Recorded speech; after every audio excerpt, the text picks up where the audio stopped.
Hey gals and guys, it's your host Phil Larson, and this is another episode of your Motivational High Five on racism. And again, not starting out with an upbeat theme song, because this is a somber reflection on the events of the last week. And last week I found myself in San Antonio with a bunch of youth students from my church, and we were down there at a youth conference. The day before the Louisiana shooting, one of the speakers was speaking on racial reconciliation, and it really prepared our hearts for what was to come this week.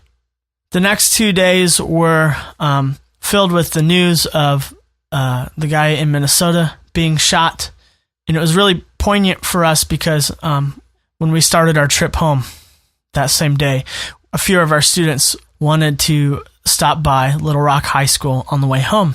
And so we did. Little Rock High School was the first desegregated high school in the nation, and there's a lot of controversy around that.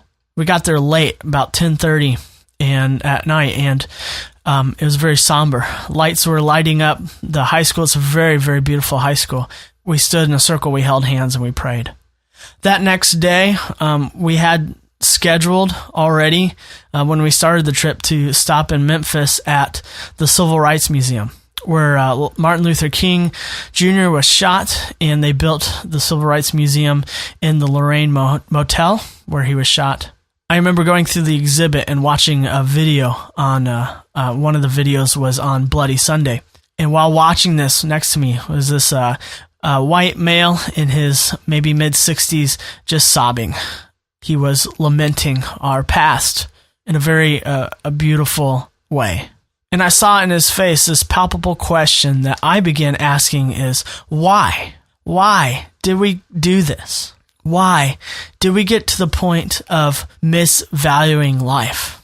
On one of the walls was a picture of this black teenager girl holding up a sign that said, "Can man love God and hate his brother?" That is a good why question. Later, that same day, that night, we heard about the Dallas shootings of the policemen and the 5 that died. Facebook the next day, there was a firestorm of people grappling with the question why, as a result of these 3 instances at odds with each other.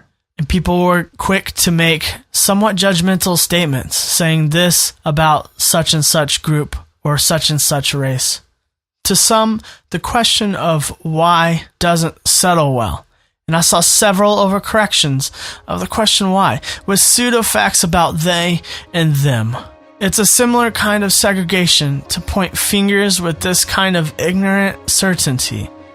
There is a wisdom in sitting with the why and not answering it.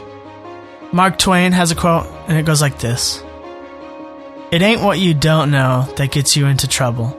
It's what you know for sure that just ain't so." Here's what I do know.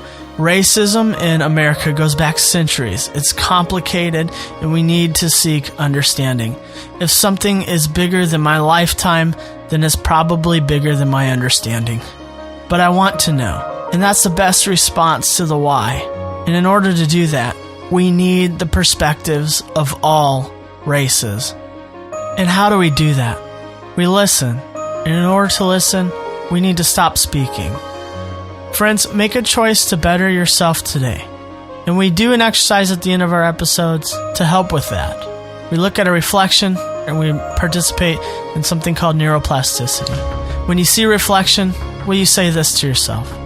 Today, I choose to better understand others by being quick to listen and slow to speak.